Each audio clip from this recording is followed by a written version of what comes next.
අයිබෝවන් සුබ දවසක්.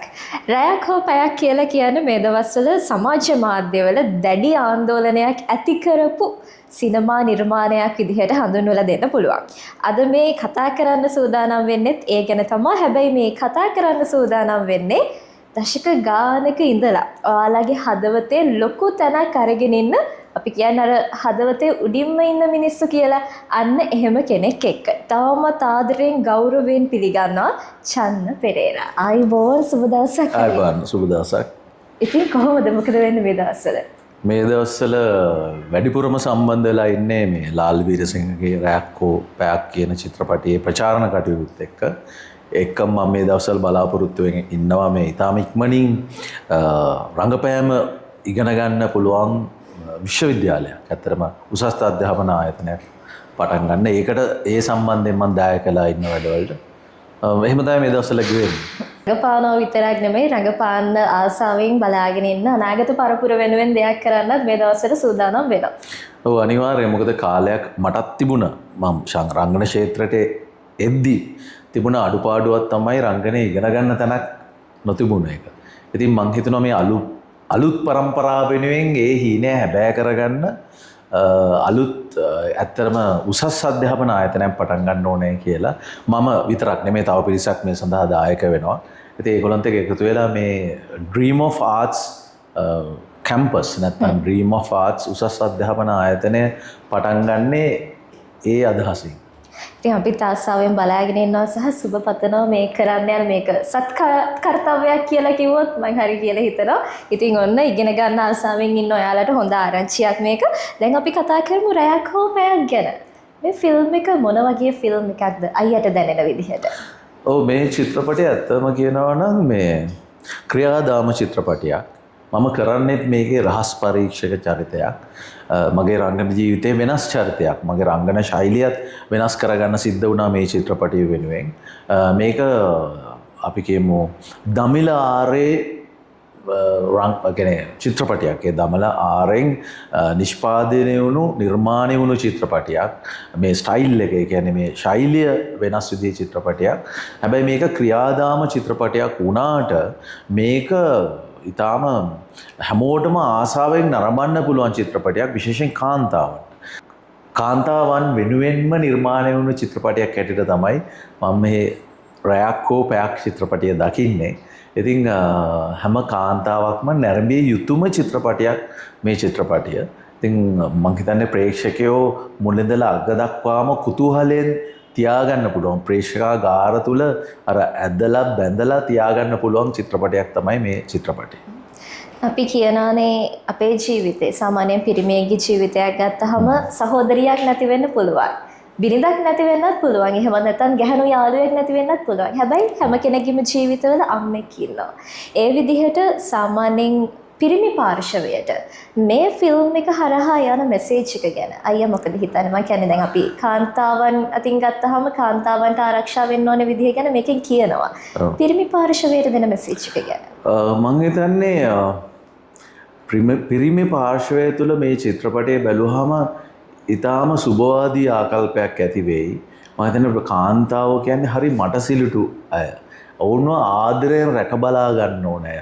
කරුණාවන්තව බලා ගන්න ඕනේ. ඉතින් මං හිතනවා ඒ පිරිමියා ඒ කරුණාබර දෑසින් කාන්තාව දිහා බැලුවොත්, ආදරේ පිරිච්ච දෑසින් කාන්තාව දිහා බැලුවොත් මං හිතනවා මේ කාන්තාව තමා වෙතම හැමදාම ඉඳී මම දකින විදිහ. ඉතින් මම හිතනවා ඒ තමන්ගේ ඒ කියන්නේ තමන් බලන විදිය කාන්තාව දිහා වෙනස් කරවන්න පුළුවන් චිත්‍රපටයක් තමයි මේ රැයක් හෝ පැයක් කියන චිත්‍රපටය. චන්න පෙරේරාව අපි ආදරවන්තයෙක් විදිහට දැකලා තියෙනවා. හීරෝ කෙනෙක් විදිහට දැකලා තියෙනවා. මේ ෆිල්ම් එක ඇතුළේදී අයියා ප්ලේ කරන කැරක්ටර් එක මොන විදිහටද අයියටද ෆීල් වුනේ? මේක සටන්කාමී චරිතයක්. අසාධාරණය වෙනුවෙන් පෙනී හිටින CID ඔෆිසර් කෙනෙක්ගේ චරිතයක්. ඉතින් මම හිතනවා මේක අර මං කිව්වා වගේ අර මම ගොඩාක් ආදරබර චරිතනේ කරේ ආදරය මුල් තරගත් චරිත ඊට වඩා වෙනස් චරිත කරලා තියෙනවා. ඉතින් හැබැයි මේක තුල මම දකින්නේ මේ ප්‍රේක්ෂකයෝ අර මගේ සටන්කාමීත්වය සහ මේ මම ඇක්ටිං ස්ටයිල් එකත් රංගපෑමේ ශෛලියත් වෙනස් කරපු චිත්‍රපටයක්. ඉතින් මම කියවලේ දමිලාරේ කියලා. ඉතින් ඒ චිත්‍රපටය තුළ මගේ වෙනස් ප්‍රේක්ෂකව මෙතෙක් නොවින්දී මගේ රංගපෑමේ ශෛල්‍යයක් අත්විඳ ගනී කියලා හිතෙනවා. රෑකෝපයක් දමිළ බසින් හඬකවපු චිත්‍රපටියත් ජනවාරි මාසයේදී බලාගන්න පුළුවන් ප්‍රේක්ෂකයන්ට. ඒ පණවිඩෙත් එක්ක මට කියන්නකො මේ ෆිල්ම් එකේ ෂූටින් අතරතුර සිද්ධ වෙච්ච අමතක නොවනම සිදුවීම මොකක්ද? මම චිත්‍රපටය පුරාම අමතක වෙන්නේ නැති දර්ශන තමයි තිබුණේ. ඉතින් මම හිතන්නේ අපේ මේකේ රජිත හිරාන් චාමකර චරිතයක් රඟපෑවා. ඉතින් ඔහුත් එක්ක රඟපාද්දි සමහරට අපිට hina යන වෙලාවල් නවත්තගන්න සමහරට අමාරුයි. ඉතින් ඒකම මම හිතන්නේ එක දර්ශනයක් මම හිතන්නේ මට මතක හැටියට කලෝවේල මෘත ශරීරාගාරය තුල කරා. ඉතින් ඒ දුගඳ මං හිතන්නේ දරාගෙන තමයි සමහර ජවනිකා කරන්න සිද්ධ වුණේ. ඉතින් ඒක මට අදත් ඒ මතක් වෙනවා මේ කියද්දී දැනෙනවා වගේ. ඉතින් ඒ වගේ අර සමහර හරි වෙනස් විදිහේ මේ අත්දැකීම් වලට මුහුණ දෙන්න සිද්ධ වුණා. ඒකම මට මතක් වෙනවා මේකේ සටන් ජවනිකාවක් තිබ්බා. ඒක හොරෙක් පසුපස ලුහු බඳින්න. ඉතින් ඒක ලුහු බැඳ කියන්නේ මම හිතන්නේ මීටර 100ක් 200ක් එක දිගට දුවන්නුනා කීප වතාවක් ඒ දර්ශනය හරියට එනකම්. ඉතින් පර්ෆෙක්ට් ෂොට් එක ගන්න දිව්වා. හෙම්බත් එනකම්ම දුවන්න සිද්ධ වුණා. මොකද ඒ වේගයත් රඳවා තියාගන්න එපා. ඉතින් වේගයෙන් හිතන්න 7-8 පාරක් ගත්තාම මීටර 100 200 ලේසි නෑ. ඉතින් ඒකත් අමතක වෙන අන්තික අවු කූස්ට් එක. ඒ කියන්නේ අවු රශ්මිය ඉතාලම තද තැනක ගත්තේ. ඉතින් ඔයගේ අමතක නොවෙන සිදුවීම් ගොඩක් තියෙනවා චිත්‍රපටයේ පුරාවට. දැන් ෆිල්ම් එකක එහෙම නැත්නම් ටෙලි ඩ්‍රාමා එකක අපි දකින්නේ අර ලස්සනට එඩිට් කරලා කලර්ස් හදලා එන අවුට්පුට් එකනේ. ඒක ඇතුලේ නළුවෙක් රංගන ශිල්පියෙක් ශිල්පිනියක් කොච්චර මහන්සි වෙනවද මේ ක්‍රූ එක කොච්චර මහන්සි වෙනවද කියන එක ඇත්තටම අපිට හිතා ගන්න බැරි තරම් විශාල මහන්සියක් වෙනවා. ගොඩාක් අය මේ වර්තමානයේ වෙනකොට රංගන ශිල්පීන්ට ශිල්පිනියට හරිය දරා ගන්න බැරි විදිහට සමහරක් වෙලාවලට බයිනවා අපහාස කරනවා. මේ අයට දෙන්න තියෙන පණිවිඩය මොකක්ද? මම අපි හැම කෙනෙක්ම ජීවිතය දිහා සුබවාදීව දකින්න ඕනේ. දැන් වෙලා තින්නේ දැන් මම හරි අතලොස්සක් එහෙම කරන්නේ. තාම ප්‍රේක්ෂකයෝ ඊටාම ආදරණීයයි මම දකින විදියට. ඉතින් ඕන් මට ඒ ලැබිච්ච මගේ සිනමා දිවිය තුල සහ මගේ මේ ආපු ගමන තුල මට වැඩිපුර ලැබුණේ ආදරය.